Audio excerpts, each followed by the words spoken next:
connu deux moments forts récents. Le premier dans les années 1959-1960, quand il s'est agi de la lutte pour la conquête de l'indépendance nationale. Le second dans les années 1965-1970, quand il s'est agi de la libération du peuple. Les désengagements républicains de la jeunesse de la République démocratique du Congo, quant à lui, a suivi la courbe et les rythmes et les contradictions accumulées par les représentants du pouvoir au niveau de la théorie et de la pratique politique, économique, culturelle et j'en passe. Il reflète ainsi les désenchantements d'une population jeune devant l'incapacité à résoudre le problème, mieux les problématiques socio-économiques, multiformes et multidimensionnelles qui minent actuellement les populations nationales.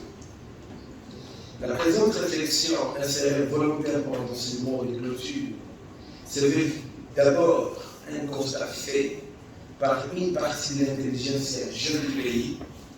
C'est ensuite aussi un répertoire de propositions émises par cet aéropage pour amener la communauté nationale, gouvernante et gouvernée, à un regain de conscience nationale et d'un engagement citoyen, voire politique fort. Au cours de cette conférence, notre réflexion sur l'engagement républicain de la République démocratique du Congo a constaté que 1. Les hommes politiques ne se présentent pas comme le modèle à suivre pour la masse jeune. 2. Il existe des divergences entre les intérêts des gouvernants et ceux des gouvernés. 3. Les velléités tribales persistent et constituent un réel frein à tout engagement républicain jeune. 4. La masse jeune consciente et réveillée participe activement à la vie politique, mais malheureusement n'adhère pas à des objectifs qui lui paraissent appartenir à autrui. 5. La grande partie de la jeunesse considérée à tort comme un idiot utile et instrumentalisée par une certaine gérontocratie politique est en train de se réveiller, mieux de s'engager sur la voie de la révolution. 6. Les politiciens clandestins présentent, par-ci ou par-là, des séquelles d'une mentalité coloniale périmée. 7. L'opportunisme relateur et flagronneur, quoique néfaste, a conduit certains gens à l'exercice du pouvoir. 8. Certaines décisions politiques reflètent l'impréparation et la confusion. 9. L'information des équipes part normalement dans les deux sens, entre la base et les sommets. 10.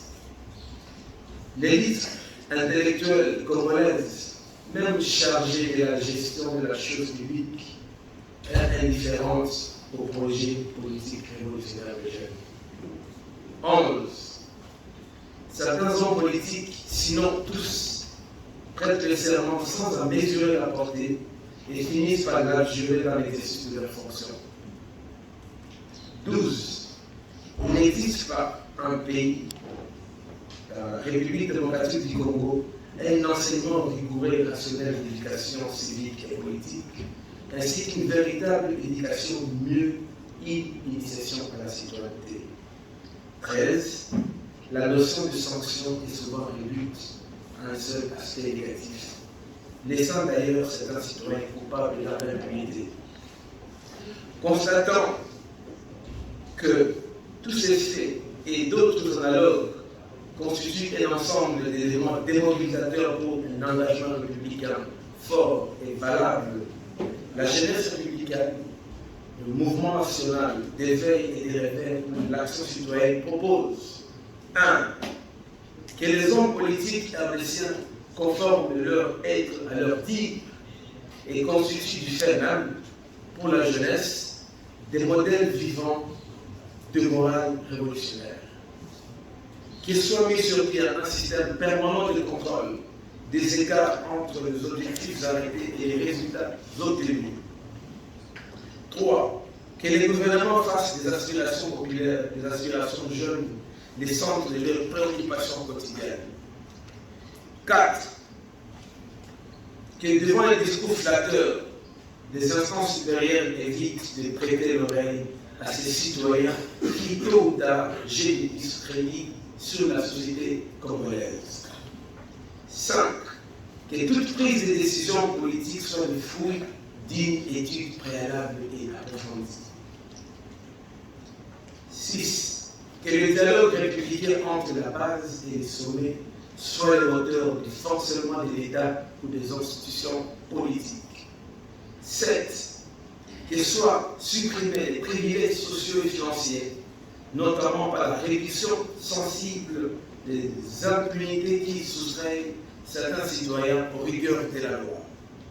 8. Que soit enrayé de la République démocratique du Congo le patrimonialisme dans la gestion de la chose publique que d'aucuns confondent souvent volontiers avec le propre bien. 9. Qu'ils soient maintenus ou nommés à des postes de commandement des personnalités qualifiées, compétentes et méritantes. 10. Que la représentativité quantitative et qualitative de la femme à tous les niveaux de responsabilité politique soit renforcée et poursuivie sur la base des compétences et des mérites. 11. Que toutes les instances dirigeantes du pays, à tous les niveaux, fassent désormais preuve de réelle volonté politique de changement, mieux des révolutions. Enfin, qu'il soit exigé des fonctionnaires publics l'humanisation des relations entre l'administration et le public. Distingués invités, nous sommes tous sans ignorer qu'en matière de philosophie politique, une dialectique permanente doit être établie entre la théorie et l'action, le projet et sa projection, et l'idéal avec le réel. D'où un dialogue nécessaire entre théoriciens, praticiens, gouvernants et gouverneurs, penseurs et hommes d'action, tous engagés dans une entreprise d'édification nationale, des constructions du grand Congo de nos rêves.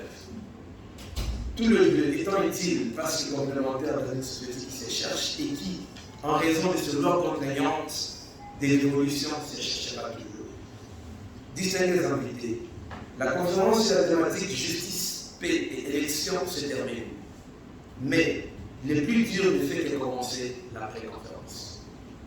Notre présence ici nous invite désormais tous à intensifier notre engagement pour la promotion et la défense de la justice et la paix par nos comportements, nos actes, nos discours, nos recherches, nos enseignements ainsi que nos publications et nos rencontres.